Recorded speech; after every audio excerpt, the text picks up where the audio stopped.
خلال الحلقة خبير التجميل سامر برايتع. مساء الخير سامر. مساء الخير. سامر، اليوم نتحدث عن جمال الرجل. قبل ما نحكي عن جمال الرجل سامر، كيف بتعرف عن نفسك؟ كيف بتحب تعرف عن نفسك؟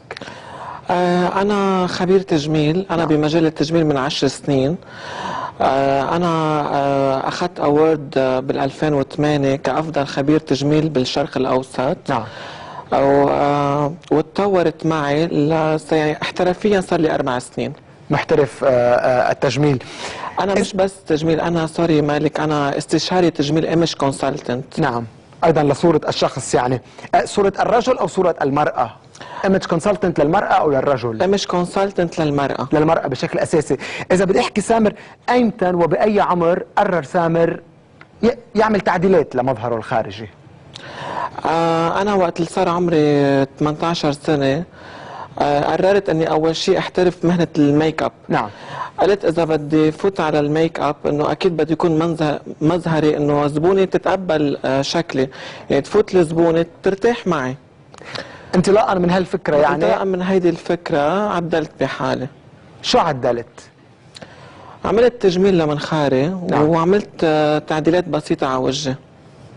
بسيطه؟ شو مثل شو يعني؟ يعني اكيد زبطت خدودي، شفافي. ما رح اقول لك زبطت شفافي لانه انا شفافي اوريدي كبار من انا وصغير. نعم. عملت اشياء بسيطه، بوتوكس عملت. هون عم نحكي سامر عن قصص بسيطه ام قصص جذريه؟ انا هيدي بلاقيها قصص بسيطه، يعني هيدي ما مش غلط اذا الواحد بيظبط بوجهه. يعني نعم. شو بدك اشياء جذريه، الواحد يعني يشيل عين ويحط عين، العيون ما بيتغيروا. نعم. في يعمل تظبيطات بسيطه كمان، انه يعمل شويه بوتوكس، مش ضد. هيدي التعديلات بتصير على هذه التعديلات سامر، يعني انت وقتها كنت بدك تعدل وفق اي معايير؟ معايير جماليه عند المراه ام معايير عند الرجل ام معايير ممكن انت تعتبرها للمراه او الرجل؟ معايير الجمال انا ما بلاقي في معايير للجمال. يعني الجمال منه محدود. ما في اكثر ما بنقول جمال، يعني مظهر معين للرجل وجمال للمراه. هلا قال لك كل واحد الله خلقه بجمال معين، يعني اكيد الرجال جماله شيء والمراه جماله شيء، يعني انه انا بقول انه ما في شيء حلو، في شيء واحد ما بيعرف يظبط بحاله. نعم. يعني ما بقى نحن بنقول صار في مرأة حلوة، صار في رجال بشع، لا، صار في حدا ما بيعرف يظبط بحاله. يعني انسان، يعني انت بتلغي المرأة وبتلغي الرجل، بتحكي عن انسان. انا عم بحكي عن انسان. نعم.